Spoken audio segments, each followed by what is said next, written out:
I mean, it's amazing. It's been an amazing journey already with Atonement. It was an idyllic shoot, and with a group of people that really got on with each other. It was creatively totally incredible. And now it's come out. It's come out in Britain. It opened Venice.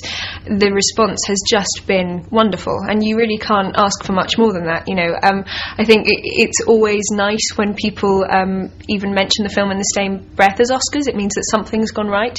But I think that I'm incredibly proud of this film. If it gets a nomination or it gets any awards, then that's great, and how wonderful. If not, I don't think that devalues the piece. But fingers crossed. Well, Hollywood Reporter has called it an instant classic. Wow. How do you feel about that? An instant classic. That's quite lucky. I mean, that's lovely. It is. I think it's a film that has incredible emotional scope.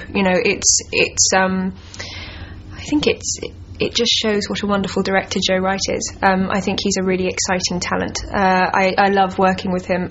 He's absolutely obsessed by what he does, by every aspect of filmmaking. He will be in every costume fitting. He will be at your hair and makeup fittings. He will, there's not a part of this film that he wasn't obsessed by, and that's catching. So I think for everybody working on it, it was so exciting.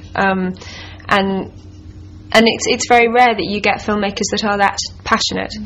I can't remember what the question was. Am I answering it? Yeah. Oh, good. The instant classic comment, right. No, but I mean, and again, it's like I said, you really put you work as hard as you possibly can. Everybody's incredibly passionate about what they're doing, but you never know whether it's going to work or not. You can have the best script, the best director, and the best actors, and just for some reason it doesn't gel.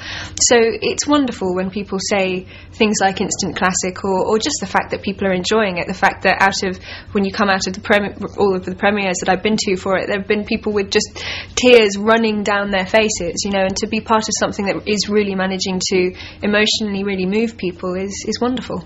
I don't know what makes him such a great actor, but he is a great actor. I mean, I think I was there for James's screen test. I was sort of on board before they'd found their Robbie Turner, and they brought some really wonderful actors in to test for Robbie, and then James came in, and he was so extraordinary. Literally, all of us were completely silent for about 10 minutes after he'd left the room. I mean, it was just, he has the ability to completely morph into the characters that he plays.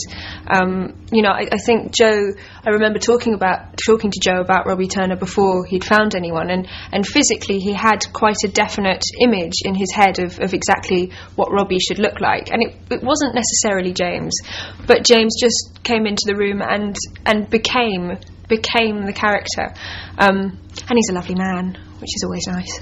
The love scene, I think quite a lot of the time in films, sex scenes are sort of gratuitous and a little bit unnecessary and very far from being sexy. With this one, it was incredibly important that it was erotic and incredibly passionate. I think it's very much the climax of the 1936 period of the film, the first third of the film. It's all leading up to that moment. It's also the moment you have to believe that it's been so passionate that these two people wait for each other for 5 years just because of that one scene. So it was difficult, and we talked about it a lot, about exactly how we were going to do it, and Joe was completely sensational because he storyboarded the whole thing. He was really precise about exactly what he wanted, and I think partly it's sexy because you don't see anything. It's all left up to the imagination, and that's always better, I think, because you really play with the senses. The whole bit where I bite my lip, my foot comes out of the shoe, that was all Joe. I mean, those scenes are always awkward to film. They're always strange, and I think what's really awful is when directors kind of go, oh well, you know what to do, just get on with it, and you think, oh no, this is horrific. Whereas Joe he knew exactly what he wanted, and so that was very helpful, and we turned it into a joke, so it was fine.